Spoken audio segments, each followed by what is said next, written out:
Olá pessoal, boa noite, tudo bem? Gente, dia 7 de setembro estamos ao vivo nesse feriado para a gente falar sobre o próprio dia 7 de setembro. Eu vou trazer alguma coisa nesse contexto. Oi Sinara, boa noite, tudo bem? Seja bem-vinda, saudade de vocês, gente. Você de vez em quando dá uma sumida, né? Artes da Soninha, é a Soninha, né? Fagner, seja bem-vindo, gente. Janaína, Débora, a Verônica, sempre presente, um beijo. Márcia, tudo bem? Sejam bem-vindos. Cíntia, tudo bem? Um beijo. Márcia, oi Márcia. Paloma, boa noite, gente. Hoje nós vamos falar muita coisa legal.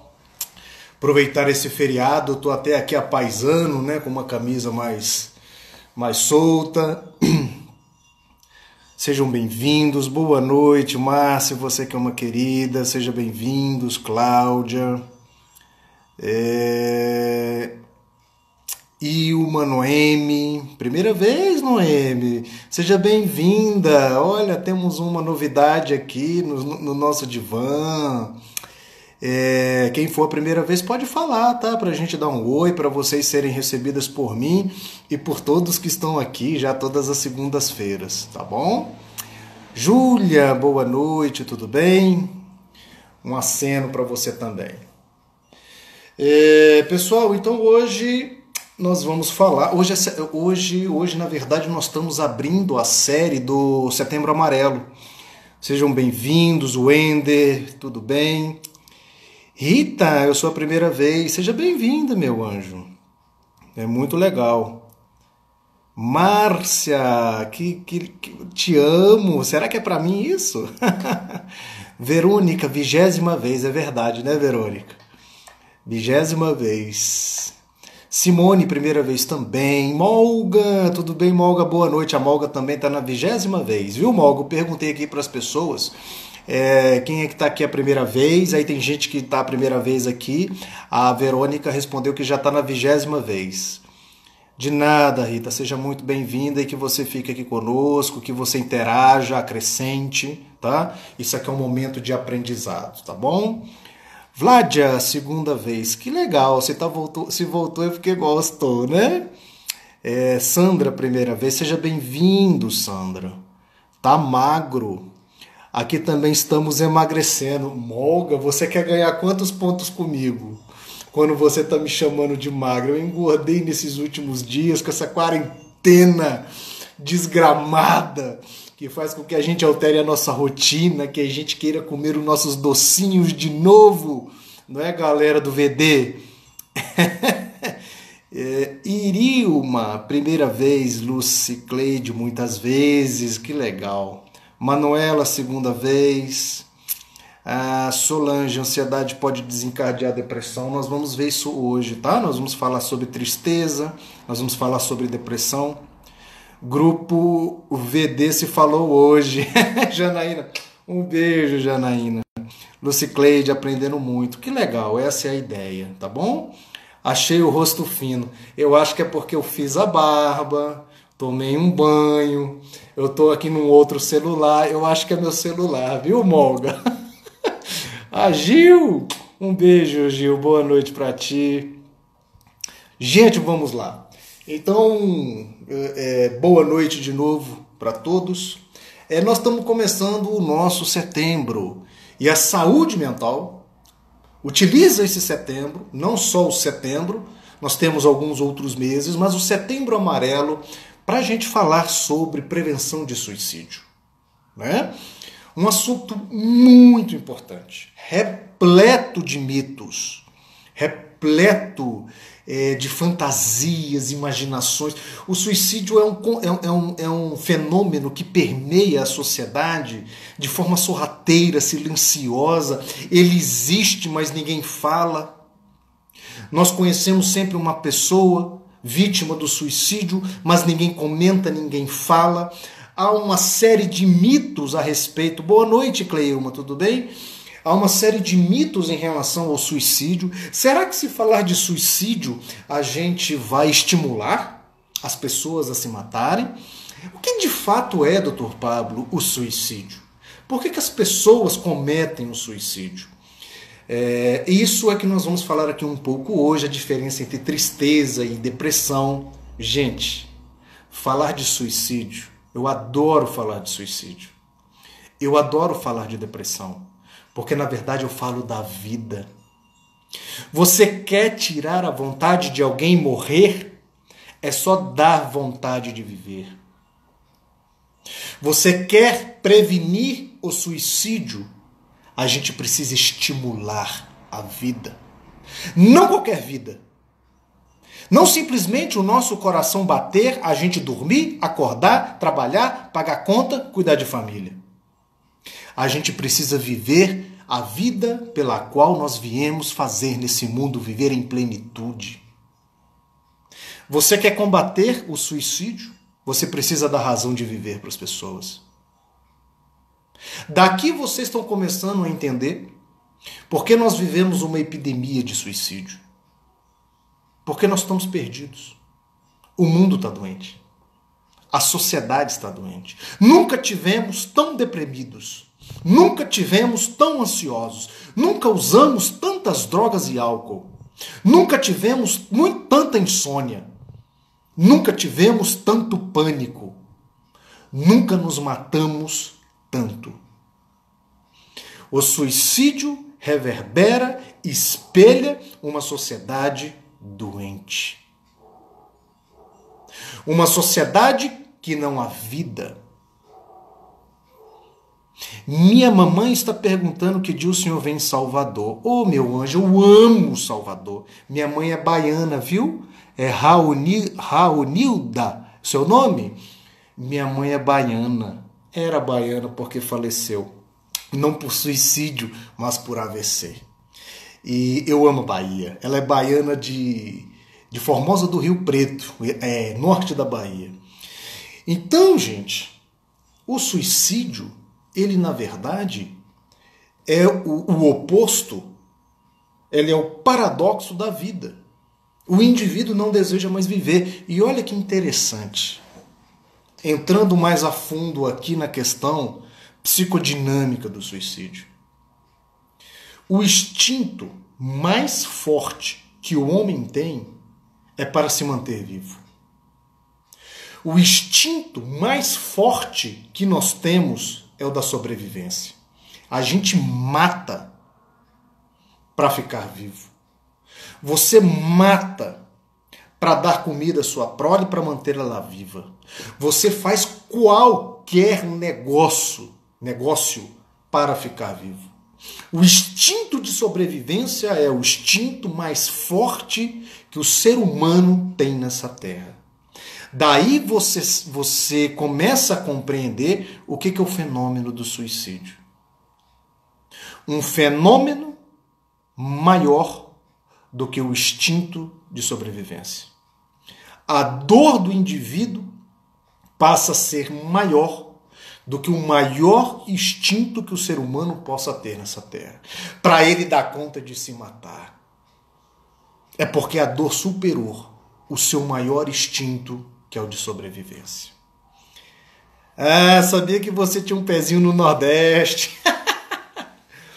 Mas antes da gente entrar em detalhes dessa questão do suicídio, da depressão, eu queria falar um pouquinho do Setembro Amarelo. Não, eu queria falar, inclusive, hoje eu estava pensando, vendo os posts sobre o Dia da Independência. Hoje nós comemoramos a independência do Brasil. O grito, independência ou morte. E aí, você sabe que eu fico refletindo sobre tudo, né? Que me cerca, que me rodeia. E aí eu me vi pensando, o que eu preciso, ou qual aspecto da minha vida que eu preciso levantar esse grito de independência ou morte? O que está me matando? Então veja bem que suicídio não é só o ato de eu me matar, é deixar eu morrer. Se você se permite morrer, você de certa forma está atentando contra a sua vida. Então hoje eu parei e me percebi pensando nesse aspecto. Onde na minha vida que eu tenho que dar esse grito de independência ou morte? O que está na minha vida que, se eu continuar, ela vai ser responsável por tirar a qualidade da minha vida? O que eu preciso de fato deixar de ser subjugado, dependente? Será que é as minhas emoções? Será que é a minha imaturidade? Será que são as minhas crenças? Eu tenho falado de tantas vezes aqui de crenças, né? Porque nós somos fruto daquilo que pensamos. Se você se achar incompetente, de fato você vai ser. Se você se achar não merecedor, de fato você vai ser. Se você se encher de culpa, de fato você vai carregar a culpa. Se você se achar que precisa de algo, de alguém, de fato você vai ser carente. Será que não são dessas coisas que você precisa gritar o grito da independência para você começar a desenvolver uma autoestima melhor, uma segurança melhor, uma maturidade melhor? O que de fato você tem que hoje se divorciar? O que de fato de hoje você tem que começar a se separar, a decretar a sua independência? Será que é uma dependência afetiva? O Brasil tinha uma dependência de colônia. Até hoje temos as nossas dependências. Mas o que será que nós temos que gritar esse berro de independência? Eu fiquei pensando nisso hoje. Uma outra coisa conceitual que eu queria que vocês vejam, que eu gosto de trabalhar muito essa questão de conceito, que é a questão do Setembro Amarelo. Essa semana eu passei praticamente a semana toda respondendo para as pessoas, jornalistas, a TV, o rádio. Ô, doutor Pablo, por que Setembro Amarelo? Da onde é que veio o Setembro Amarelo? Da onde que isso surgiu? Na verdade, gente, o Setembro Amarelo, diz a lenda, diz algumas associações de psiquiatria, ele foi, na verdade, uma data muito específica, a partir da morte de um jovem. Isso nas datas de 94, acho que foi 94. Boa noite, gente, tudo bem? Sejam bem-vindas. O Setembro Amarelo começa ali. Um jovem, 1994, chamado Mike Emme.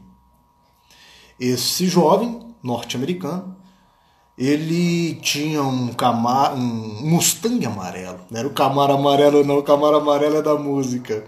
Ele tinha um Mustang amarelo que ele reformou e deixou lindo. Um pouco tempo depois desse episódio, ele comete um suicídio. 17 anos de idade. E ele deixa uma carta aos seus pais. Pai, mãe, de forma alguma, eu quero que vocês se culpem pelo ato que fiz. Só não aguentava mais viver. E ele comete o suicídio. Os pais do Mike, no enterro do filho, em homenagem ao Mustang amarelo, eles começam a distribuir no velório uma série de cartões com seus contatos e uma fita amarela. Nesses cartões estava escrito o seguinte: se você está precisando de ajuda, entre em contato conosco. Não faça como o Mike fez. E tinha uma fita amarela nos cartões. E eles distribuíram isso para todo mundo que estava no velório. Para a surpresa deles, depois do enterro e nos dias que se seguiram, eles começaram a receber milhares de ligações. De pessoas sofrendo a ponto, a um passo do suicídio. Aquilo chamou tanto a atenção da sociedade local que eles começaram a fazer o dia da fita amarela. E o amarelo, então, passou a ser usado para lembrar a sociedade desse fenômeno chamado suicídio. A partir daquele momento, as sociedades, e aí veio a Sociedade Brasileira de Psiquiatria, várias instituições inspirados nesse fato que aconteceu nos Estados Unidos, utilizar a cor amarela para falar de prevenção de suicídio. E nós fazemos isso no mês de setembro, porque o dia 10 de setembro é o dia considerado como Dia Internacional de Combate ao Suicídio. Por isso é que consideramos o Setembro Amarelo. Mas eu, como quase um filósofo, porque gosto muito de pensar no porquê das coisas, eu não me contentei em chamar o Setembro Amarelo de amarelo baseado na história do Mike. Eu acho que é uma história fantástica, inspiradora, para a gente lembrar as pessoas e os jovens dessa questão do suicídio. Gente, pasmem, pasmem. O aumento do suicídio na faixa etária dos 15 aos 25 anos de idade é muito maior do que nas outras faixas etárias. Os nossos jovens estão se matando. Os nossos adolescentes estão se matando. A sociedade precisa de ajuda. Nós precisamos de ajuda e nós precisamos ajudar as outras pessoas. Eu acho que uma grande lição que veio da quarentena, do Covid, foi que precisamos ser uma sociedade cooperativa e não competitiva. Não dá mais para a gente continuar do jeito que a gente vinha. Olha o resultado. Olha o que aconteceu com o mundo. Olha onde estamos. Nunca estivemos tão doentes quanto estamos nesse momento. Os jovens nunca se mataram tanto quanto estão se matando nesse momento. A maior ou a segunda maior causa de morte na população jovem é o suicídio. Por isso que eu gosto de falar desse tema. Não para a gente falar da tristeza, da perda, do óbito, mas para a gente falar da vida. A gente precisa instigar os nossos jovens, os nossos adultos, os nossos idosos, as nossas crianças a viverem, a ter motivo de viver, a acordar com os olhos brilhando, com um propósito de vida. Isso é prevenção de suicídio. E não simplesmente encher as pessoas de remédio, remédio e remédio para elas não se matarem. Claro que o medicamento vai ser importante quando a gente estiver falando de tratamento de uma doença. Mas falar de prevenção de suicídio é falar de prevenção de depressão, prevenção de ansiedade, prevenção da insônia. É falar da prevenção de relacionamentos abusivos, é falar de prevenção de relacionamentos doentios, é falar de relacionamentos pessoais no mundo do trabalho. Isso é prevenção de suicídio. O amarelo. O amarelo.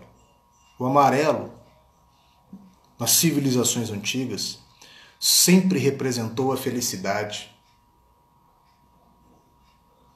Sempre representou a prosperidade. Você sabia que, de todas as cores das flores, o amarelo é o mais frequente, é o mais comum? Você sabia que praticamente todas as religiões utilizam o amarelo como valor simbólico da vida? Então, gente, por isso que eu adoro, apesar da escolha do amarelo ter sido em razão do evento do Mike, eu prefiro falar que o Setembro Amarelo é o mês da vida. Porque o amarelo representa a vida, a luz, o sol, tudo que irradia, tudo que dá vida. Você não pode ser um consumidor de luz apenas. Você tem que se tornar a luz própria, que ilumina o seu redor. Boa noite, gente. Boa noite, Leila. Essa é a ideia do Setembro Amarelo. Da gente ser sol e não lua, que não tem luz própria, só reflete a luz solar. Doutor, é tão difícil isso. Talvez seja porque você pensa em ser um sol enorme. Como você não consegue mudar o mundo, Você acha que você tem que só acordar, viver, pagar suas contas e morrer. Você pode ser um pequeno sol. Você pode iluminar uma pessoa na sua vida. Você talvez veio aqui nesse planeta para iluminar, às vezes, uma pessoa. Foi sua missão. 2 pessoas. Um bairro inteiro, uma cidade inteira, um país inteiro, um mundo inteiro, não sei. E ninguém é melhor do que ninguém, e ninguém é maior do que ninguém por isso. Não tem sol maior, não tem sol menor, tem sol que brilha. Tem sol que brilha.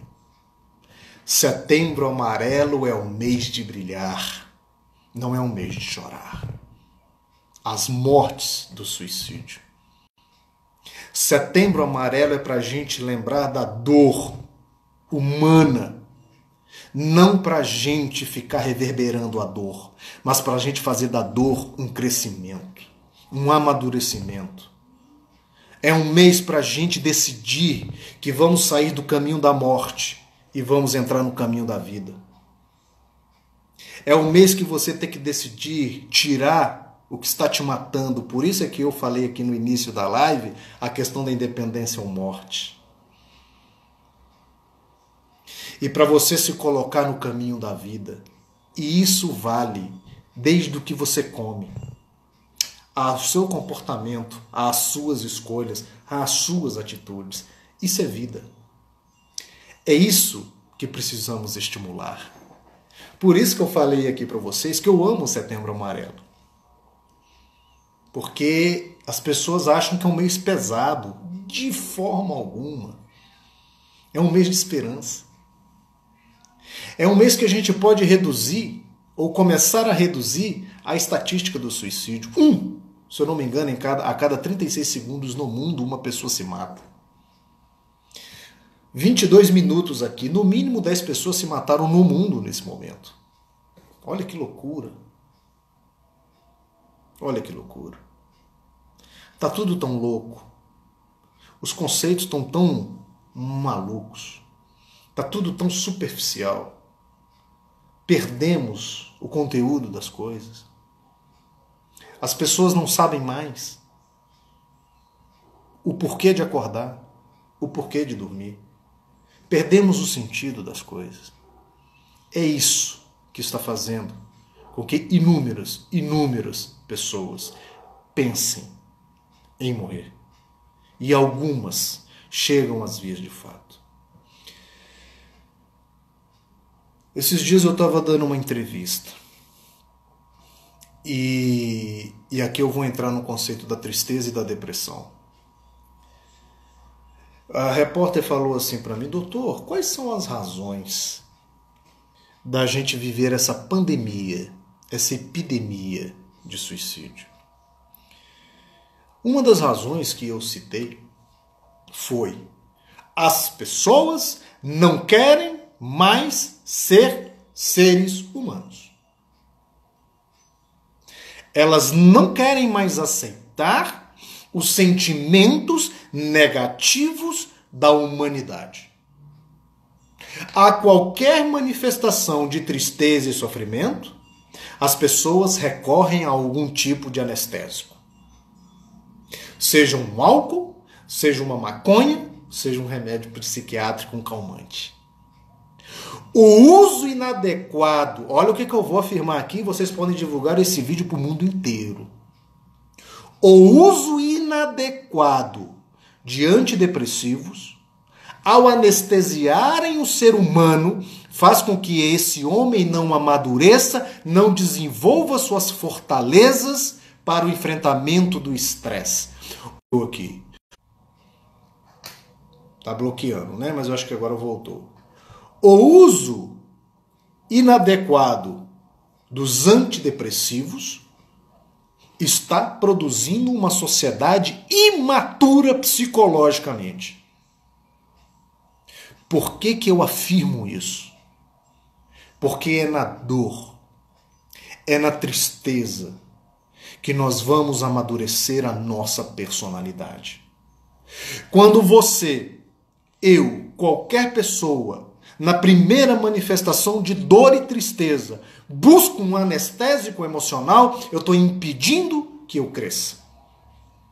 Eu estou impedindo que eu amadureça. Eu não vou mudar, eu não vou melhorar. E se tem algo que precisamos aprender na vida, é o amadurecimento, é que cada vez mais a gente seja mais forte ao estresse, e isso vai impedir. Estou fazendo o tratamento, tomando remédios, mas toda hora aparece uma coisa diferente. Sinara, e o sofrimento é inerente à vida. Meu anjo, continue aqui que você vai entender o que é que eu quero dizer. Você vai saber exatamente o papel do remédio. Eu estou fazendo uma introdução a respeito da importância da dor. Eu estou fazendo uma introdução para falar para vocês que a tristeza não é ruim. Estou falando para vocês que a tristeza não é o seu inimigo. Estou falando para vocês que vocês não têm que buscar uma vida sem dor, sem tristeza. E para isso eu utilizo uma metáfora. Eu já falei isso aqui em alguns vídeos, isso é muito interessante. As pessoas passam a ter uma outra visão da tristeza. Preste atenção nisso que eu vou falar. Para quem ainda não ouviu, eu vou falar disso. Vamos falar da luz. A luz. Do ponto de vista físico, vamos falar da física. Existe uma energia, só uma frequência de energia, que emite esses raios luminosos, que a gente chama de luz. Só isso que existe. Ok? Quando essa luz, essa energia está muito intensa, nós chamamos isso de quê?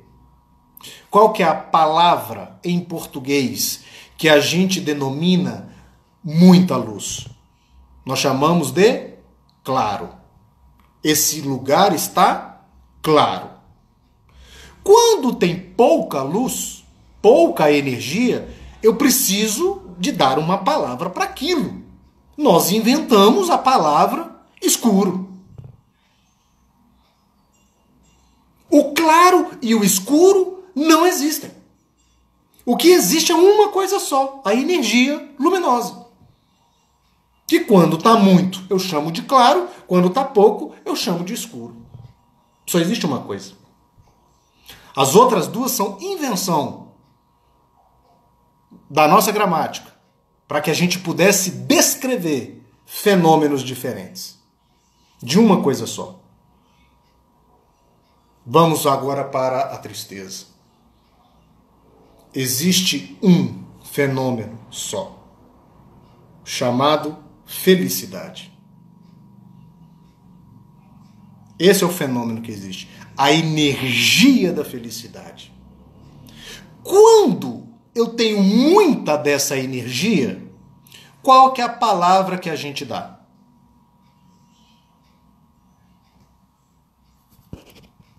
A imagem está um pouco distorcida. Vê se melhorou. Mudei aqui o celular. Quando a energia felicidade está muito, qual que é o nome que eu dou? De alegria. Quando essa energia está baixa, qual que é o nome que eu dou? De tristeza. Veja bem que alegria e tristeza não existem. O que existe é o fenômeno chamado felicidade. Quando eu estou muito feliz, eu dou o nome de alegria. Quando eu estou menos feliz, eu dou o nome de tristeza. Os fenômenos são assim. Todos. Eles são em forma de espectro, representando um único fenômeno. Olha só que interessante. E aí, quando eu ensino isso para as pessoas, elas passam a falar assim. Eu acho lindo quando as pessoas passam a falar assim. Como é que você está? Aí elas falam assim, hoje eu estou menos feliz. Elas não falam mais, hoje eu estou triste. Elas falam, hoje eu só estou menos feliz. A energia pode estar até mais baixa. Porque o conceito de tristeza é simplesmente porque lhe falta a energia da felicidade. E a palavra que a gente denomina isso chama-se tristeza. Ela não existe por si só. A alegria não existe por si só. O que existe é uma energia que há no mundo, que é a energia da felicidade. Então, por isso que eu falo para vocês que a gente não precisa focar em alegria e tristeza. Eu não quero ser triste. A meta da minha vida é ser alegre, é ser feliz. Você não precisa nem gastar um minuto da sua consciência, da sua energia para isso. Apenas viva de acordo com o seu propósito. Você falou isso na live sobre felicidade, eu nunca esqueci. É mesmo, Márcio, eu sabia que eu tinha falado nisso numa live. E hoje, como nós estamos falando de prevenção de suicídio, de tristeza, de depressão, é importante que a gente tenha plena convicção de que isso não é o nosso inimigo. Definitivamente não. Inclusive, as pessoas sábias, elas sabem que quando estão passando por esses momentos, é um momento de crescimento. Elas não querem se anestesiar. Então vamos começar a falar aqui de um aspecto interessante. A diferença entre tristeza e depressão. E aí eu vou falar aqui da nossa colega, que está usando remédio e ela não sabe o que faz. Ela fez o relato dela aqui. E viver é não ter a vergonha de ser feliz. Isso mesmo. Exatamente. A qualquer momento, a qualquer dia. Então, a tristeza é um fenômeno normal. Faz parte do espectro da energia da felicidade. Em alguns momentos essa energia vai estar baixa. E nós vamos chamar aquilo de tristeza. Seu filho está doente, a energia da felicidade vai estar baixa. Você vai chamar aquilo de tristeza. Você está passando por um problema no casamento, a sua energia da felicidade vai estar baixa. Você vai chamar aquilo de tristeza. Você está infeliz, ou aliás, você não está satisfeita no seu trabalho, com o seu trabalho, a sua energia da felicidade vai estar reduzida. Você vai falar que você está triste. Então entenda que esse fenômeno da tristeza, entenda que esse fenômeno da dor, ele é inerente à própria vida. Ele faz parte do viver. A dor e a tristeza vão te propulsionar, vão te empurrar. Ele é um propulsor de um estágio acima da sua vida. É como uma escada. É como uma escada. Você tem um degrau, você tem um obstáculo, você tem outro degrau. Não é assim? Para você sair desse degrau e subir para o degrau de cima, você tem que gastar energia para passar por esse degrau. É esse degrau aqui que muitas vezes é a dor, é o sofrer, é a energia que eu tenho que gastar, é o que eu tenho que aprender. E aí o que a gente faz? A gente, quando está aqui, a gente quer se acostumar com essa vida de cá, para não enfrentar isso daqui. É por isso que eu disse aqui no início que o uso inadequado de calmantes e remédios psiquiátricos, anestesiando o ser humano, faz com que ele não tenha a energia de pular para o degrau de cima, porque ele fica acomodado nesse degrau de baixo. Doutor Pablo, então vai lá. O que é uso inadequado de antidepressivo? Conceitua isso pra gente. O que você tanto fala de uso inadequado de remédio psiquiátrico? As pessoas que usam remédios psiquiátricos sem estarem doentes. As pessoas que usam remédio psiquiátrico buscando apenas o efeito anestésico emocional e não para tratar uma doença. Pessoas que estão apenas sofrendo por alguma razão nas suas vidas e não querem sentir o desagradável. São pessoas que querem medicar o desconforto emocional. Anotem aí. O uso inadequado de remédios psiquiátricos é quando as pessoas usam apenas para o desconforto emocional. Porque estão passando por problemas. Porque estão tristes em razão de um problema. Hoje ninguém pode ficar mais triste. Já manda direto para o psiquiatra. Faz um teste. Fica uns 2 dias chorando aí. Finge. Finge aí. Assume um ator aí, uma atriz, e chora uns 2 dias para sua amiga. No 3º dia ela vai falar assim: miga, tô preocupada com você. Não é melhor você marcar com um psiquiatra? Se você estiver tomando remédio, então, lascou. 2 dias de choro já é suficiente para você ouvir falar assim: miga, eu acho que esse teu remédio tá fraco. Vejam que a sociedade não permite mais sentimentos de dor e de tristeza. Ela já busca logo um anestésico para aquilo. E isso está fazendo com que nós temos uma sociedade completamente imatura psicológica. Quando nós utilizamos antidepressivos para desconforto emocional, nós estamos produzindo uma geração de pessoas imaturas que não aprendem com a dor. Diferentemente da doença emocional. Diferentemente da doença psiquiátrica, que aí é uma doença. O choro é libertador. Leila, vou te contar uma história. Não sei se eu contei essa história aqui para vocês em algum divã, mas eu vou contar. Esses dias eu estava no consultório e aí veio a mãe com a filha, marcou a consulta, sentaram lá na minha frente. Aí a mãe começou a consulta. Doutor, eu estou muito preocupada. Minha filha tem 1 semana que não dorme, só chora, perdeu 5 quilos, não quer sair da cama. Ela está muito deprimida, doutor.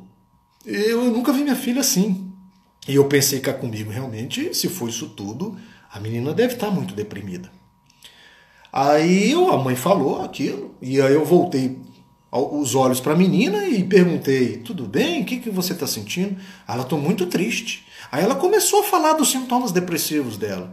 Aí eu fiz a pergunta que não quer calar sempre nas minhas consultas: vem cá, aconteceu alguma coisa para você estar assim? E ela fala: eu perdi meu noivo. 4 anos de relacionamento, há 2 semanas, por acidente de moto.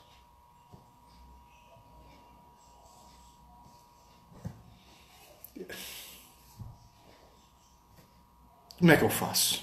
Eu olhei para a mãe, falei: mãe, pelo amor de Deus. Ela tem que estar se acabando de chorar mesmo. Ela tem que perder 20 quilos. Ela tem que se descabelar mesmo. Ela tem que não dormir mesmo. Olha a dor que a sua filha está, isso é luto. Olha que ponto que chegou as coisas. As pessoas não estão mais deixando ninguém ficar tristes. Já quer remedinho para dormir, já quer remedinho para acordar, já quer remedinho para esquecer a tristeza. Gente, é isso que é a minha crítica. Os consultórios de psiquiatria são invadidos hoje por pessoas em desconforto emocional. São invadidos por pessoas que estão passando por problemas. E por isso estão se sentindo mal. A psiquiatria não é para isso. O remédio psiquiátrico não é para isso. Quando eu estou falando isso, eu não estou falando que essas pessoas não precisam de cuidado. Eu só estou falando que o cuidado delas não é se anestesiarem. Definitivamente não. O cuidado delas é o suporte social, psicológico, é o afeto, é o carinho, é a força, é o conselho, é caminhar junto, é pegar na mão. Porque se você anestesia uma pessoa dessa, você está tirando dela o sentimento que ela deveria sentir naquele momento. Então é isso que é a diferença. A diferença entre A dor normal e a doença psíquica está na proporcionalidade entre o que a pessoa sente e o que a pessoa vive. Aprendam essa palavrinha mágica. Sempre avaliem isso. Se o que você está sentindo é proporcional ao que você está vivendo, você está absolutamente normal. Ainda que seja a maior raiva do mundo, ainda que seja um ódio mortal, mas se aconteceu alguma coisa na sua vida que estimulou essa raiva toda, sinta a sua raiva. Sinta o seu ódio. Aprenda com ele. Desenvolva maturidade para lidar com a raiva e o ódio. E não busque, no anestésico do desconforto, a camisa de força química para a sua raiva. Porque o ideal é você controlar a sua raiva com seu aparato mental. E por que as pessoas estão cada vez mais imaturas? Porque todas as vezes que ela passa por uma situação que seria a situação que faria ela amadurecer, ela vai lá e toma um remédio. Não cresce nunca. Não cresce nunca. Não vai para frente nunca. Continua no mesmo degrau sempre. Porque quando vem um obstáculo para fazer ela ir para cima, ela toma remédio.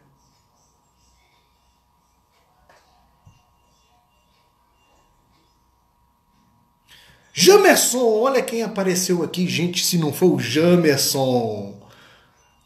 Claro que tudo nessa vida passa, né? Não, doutor Pablo? Ô, Jamerson, essa é a grande certeza que nós temos.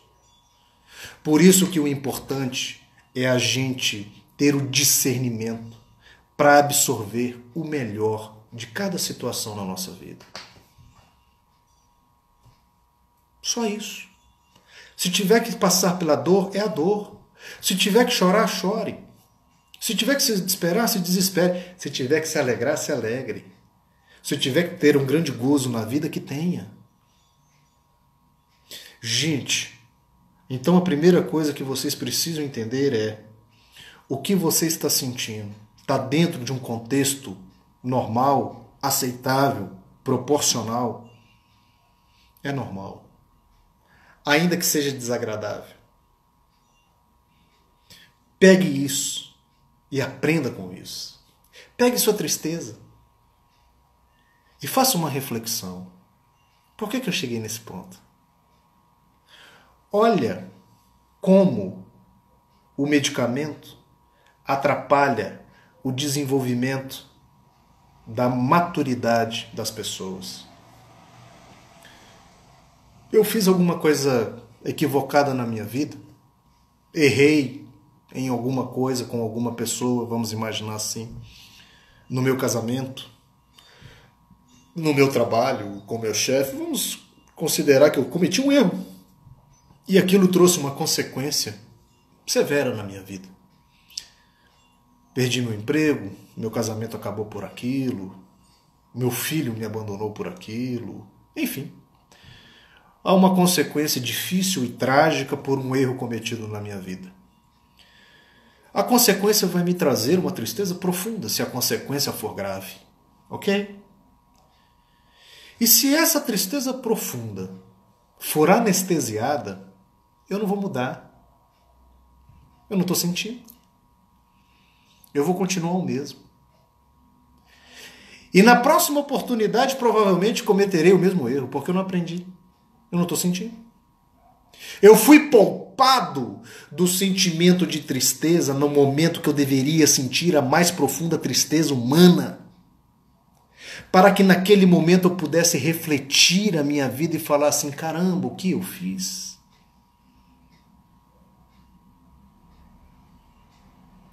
Então, a primeira coisa é isso.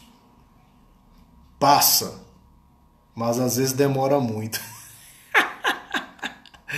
Simone, é isso mesmo. Simone, é porque você está demorando muito. Ainda tem coisa ali. Ainda tem coisa ali para absorver. Ainda tem coisa ali para mudar. E Simone, te digo mais. Tem situações que não vão passar nunca. O que vai passar são as nossas emoções diante das circunstâncias. Quero um exemplo? A pessoa que tem um filho com síndrome rara, que vai ser deficiente físico ou mental pelo resto da vida. Aquele filho vai ser dependente dos pais pelo resto da vida, seja numa cadeira de rodas, seja por uma deficiência mental. Aquela circunstância não vai passar nunca. No início, os pais vão sofrer muito. Muita tristeza, muito choro, muita angústia, muita raiva, muita inconformidade, muita culpa. Eles vão buscar uma série de crenças, de sentimentos para explicar o porquê daquele menino ser daquela forma. Vão sofrer bocado. Vai passar um mês, vão passar um ano. E aí, com o tempo, eles vão desenvolvendo outras aptidões mentais.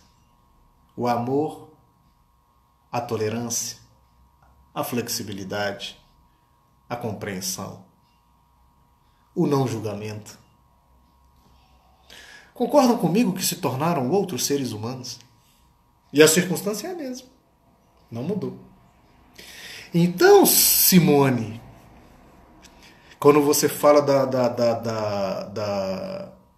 às vezes dura, às vezes a circunstância é que está durando. O meu sentimento é que está persistindo naquele mesmo erro. Ou não erro, digamos assim, mas um sentimento voltado única e exclusivamente para aquela circunstância, porque eu estou esperando a circunstância mudar. Então, se a circunstância não muda, o meu sentimento não muda. Então, se essa circunstância não mudar, eu vou continuar triste. Se aquela circunstância não mudar, eu vou continuar com raiva. E aí vai adoecer. E aí vai adoecer. Também pensei na mesma situação que a Leila citou. E aqui tem duas Simones, né, doutor Pablo? Pois uma vai se passar por besta. Mas as duas são inteligentes. Simone, psicóloga, amiga minha aqui de Brasília. Fantástica, viu? Diga-se por passagem. Então, às vezes, o que nós estamos apegados é que, que as minhas emoções só vão mudar quando a circunstância mudar. E às vezes aquela circunstância está lá exatamente para te ensinar a mudar suas emoções. Puta merda. Vocês entenderam?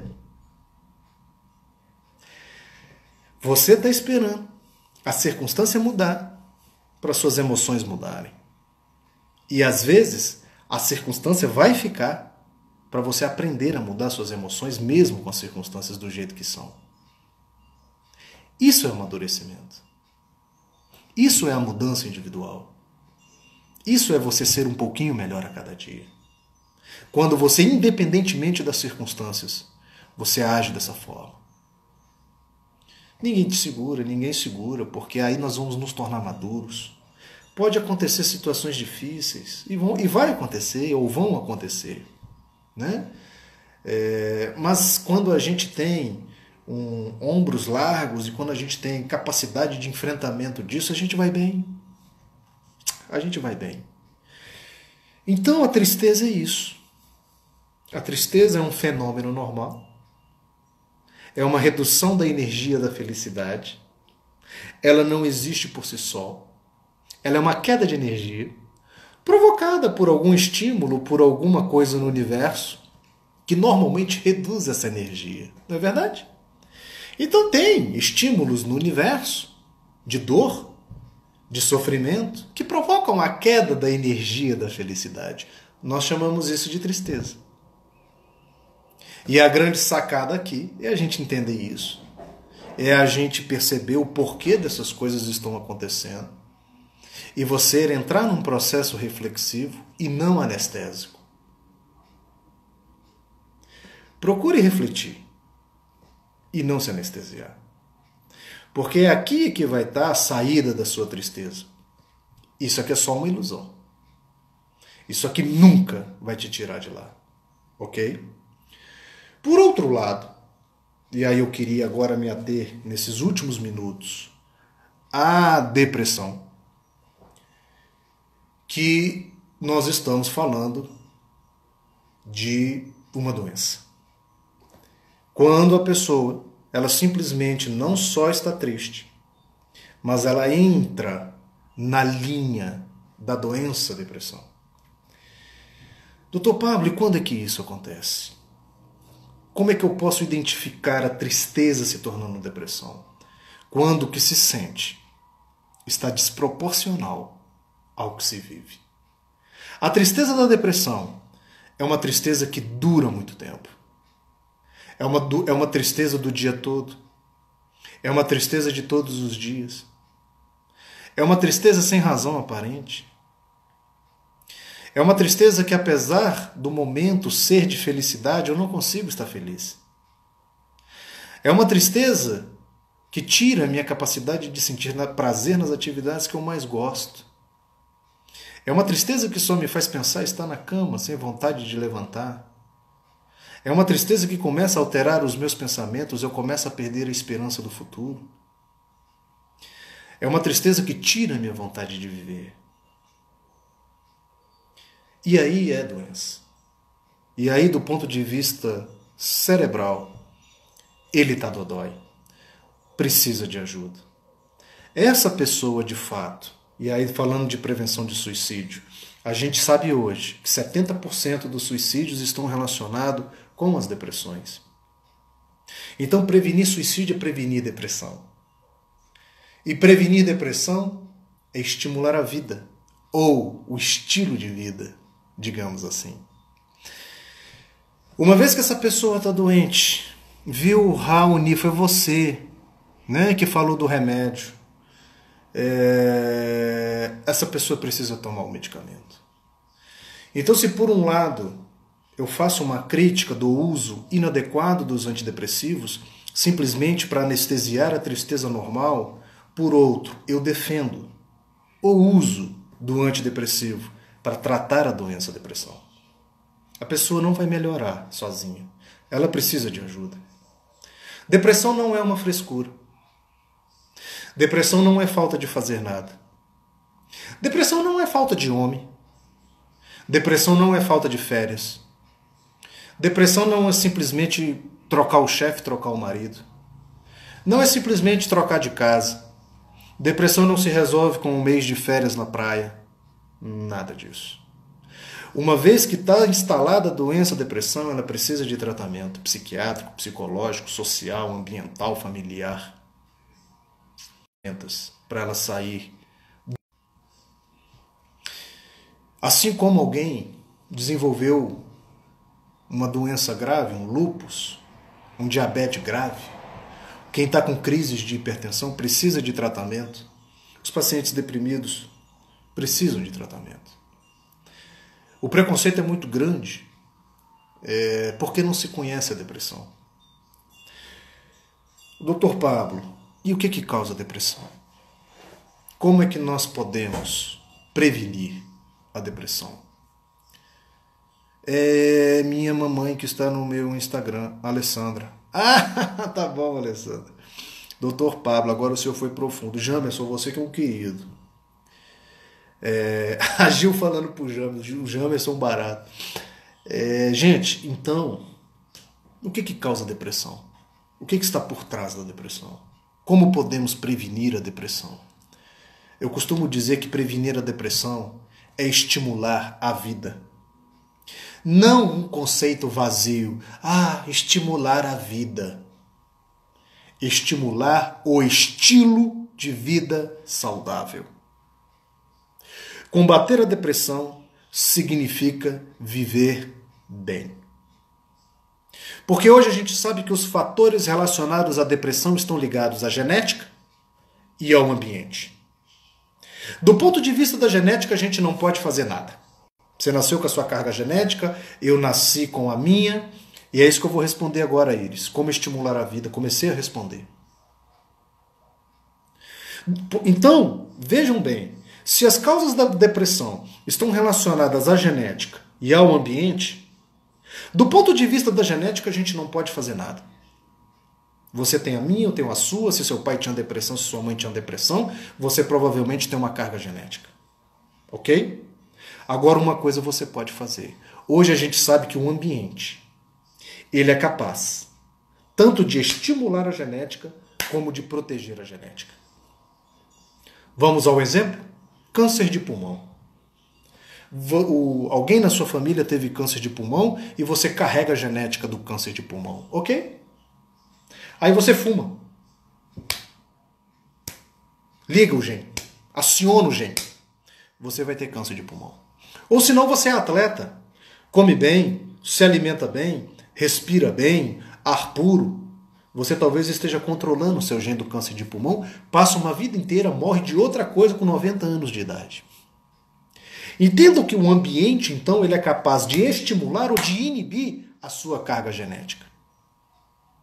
Aqui está o segredo. Viu, Iris?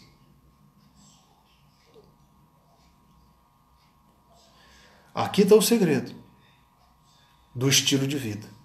É a gente pegar o nosso ambiente para controlar a nossa genética. Então, o que é estimular a vida? É estimular o estilo de vida saudável. A depressão começa no que você come. A depressão começa no seu intestino. A depressão começa no seu sedentarismo. A depressão começa na sua falta de sono, no seu sono ruim. A depressão começa na sua dificuldade de lidar com o estresse do dia a dia. Assim começa a sua depressão. Só que isso não é da noite para o dia. Ninguém dorme bem e acorda depressivo. Isso são meses, anos, sobrecarregando o seu cérebro, a sua genética. Você está lá, se maltratando, se maltratando, se maltratando. Um dia a conta vai chegar para pagar. Então, prevenir a depressão é igual prevenir a hipertensão e o diabetes. Prevenir as doenças crônicas é a partir e através do estilo de vida saudável. Aí você vai viver bem. Porque com a genética ela está lá guardada.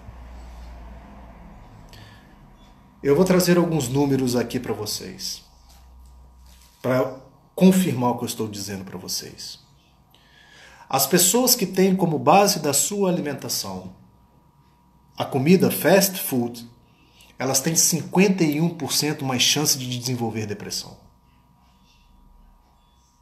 Os refrigerantes aumentam em 38% a chance de ter depressão. As gorduras trans, elas aumentam em 47% a chance de ter depressão. Então, depressão não é uma doença da alma. A depressão não é uma doença que vem do nada. A depressão é uma doença que expressa o estilo de vida contemporâneo moderno. A depressão é uma doença que expressa o estresse contemporâneo, a ansiedade excessiva. Viu, Iris? Iris, eu não sei se foi a Iris ou alguém que perguntou aqui, a ansiedade pode levar a quadros depressivos? Pode. Porque o nível de ansiedade elevado faz com que o cortisol, que é o hormônio do estresse, machuque, agrida o seu cérebro, fazendo com que ele entre em depressão. É verdade, sim, que a depressão, por muito tempo, pode levar a quadros deprimidos. Vejam, então, que eu estou falando o tempo inteiro de estilo de vida. E isso é um problema muito sério.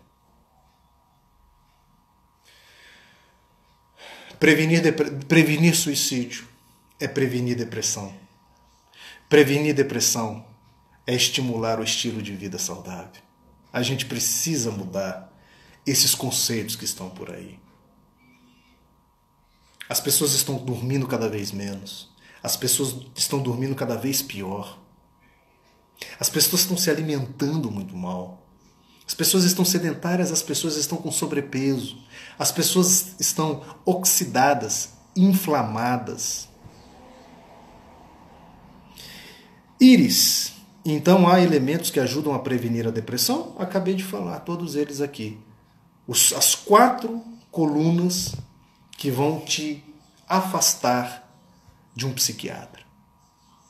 Anote aí: alimentação, sono, atividade física e gerenciamento e inteligência emocional. Saber lidar com a sua vida. Saber lidar com o seu dia a dia. Você precisa fazer atividade física. Você precisa se alimentar bem. Você precisa dormir bem. Quando você faz isso aqui, você está protegendo seu cérebro. Você está protegendo a sua genética. Você está deixando os seus genes silenciados. Eles não vão se manifestar. Você vai viver muito bem. Caso adoeça por uma genética muito forte, trate. Nós vamos tratar. Não tenha medo do tratamento. Não tenha medo de um antidepressivo.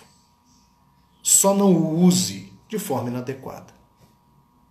Com muito critério. Essa é a ideia. Oi, Cris, tudo bem? Neide, e como estipular uma vida saudável? Precisamos controlar a alimentação, atividades físicas e horas de sono, pois uma hora a conta vai chegar. Passei por isso hoje, sou hipertensa devido não ter me cuidado. É isso mesmo. Estipular uma vida saudável, Neide, é ter uma rotina saudável. Hora de acordar, hora de dormir, hora de se exercitar. É ter uma rotina alimentar. É você começar a incorporar isso na sua rotina. Ter horário para as coisas. E de forma disciplinada começar a cumprir isso. Os sintomas de depressão na criança podem ser diferentes? Podem. Viu? Podem. É uma boa dica eliminar o açúcar. A gente fez aqui, né, um desafio sem açúcar, não foi isso? E a gente viu tanto que o açúcar faz mal. Devemos dormir quantas horas por noite? Isso é muito individual, Neide. O ideal é que pelo menos 7 horas, 6 a 7 horas no mínimo, tá? Mas isso é muito de indivíduo para indivíduo. Cada pessoa tem a sua quantidade de sono biologicamente determinada. O importante é que você saiba a quantidade de sono que te descanse e você respeite isso. Iris, eu comi tanta besteira nesse feriadão. Eu também, Iris. Mas aprendam uma coisa. O problema não é o de vez em quando. O problema é o toda hora. Viu, Iris? Então a gente, de vez em quando, sair da rotina, escapulir aqui e acolá, não tem problema nenhum. O problema é quando o escapulir vira sua rotina. Você come mal de manhã, na hora do almoço, à tarde, na janta. Todas as suas refeições são péssimas. Esse é o problema, tá? Uma pessoa que tem depressão tem que tomar remédio a vida toda? Depende. Depende do número de episódios que ela teve, depende da carga genética que ela carrega, mas às vezes sim, viu? Às vezes é preciso tomar remédio a vida toda, não tem problema nenhum com isso, os remédios são seguros para isso. Não se angustie com isso. Você que fez essa pergunta, se a pessoa tem que tomar o remédio a vida toda, vai aqui no meu Instagram, aqui em cima, tem um link de um livro sobre depressão.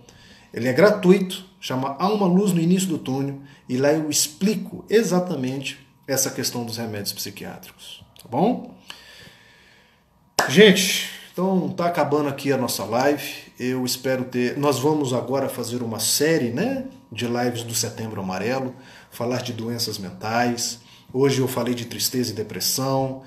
Nós vamos trazer aí algum conteúdo do ponto de vista de doença emocional, de doença mental, sempre trazendo essa conscientização para vocês do que de fato é uma doença mental, o que não é uma doença mental.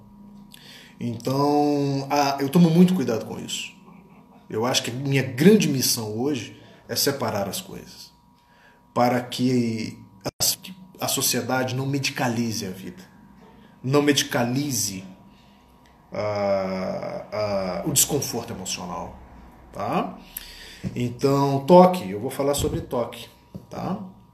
Gente, muito obrigado pelo carinho. James, meu amigo, você estava por aí, você entrou agora, né? Ou você estava por aí? Vai ficar salva? Vai! Eu que agradeço, Leila, o carinho de sempre. Lucy Cleide, obrigado pelo imenso carinho de vocês durante a semana lá no Instagram. Te espero aqui em Salvador. Opa! Assim que passar essa pandemia aí, com certeza eu vou. Que bom que vocês gostaram, Vaneide, que bom, fico feliz. Indiquem aí para as pessoas a live, essas pessoas que precisam, comentem ali embaixo, é muito legal. Márcia, um abraço. Sinara, um abraço. Gil, um abraço. Fiquei um bom tempo aqui, meu amigo Javes do coração. Neide, um abraço para vocês. Vou deixar gravado aqui a live, tá bom? Um beijo para vocês, gente. Boa noite.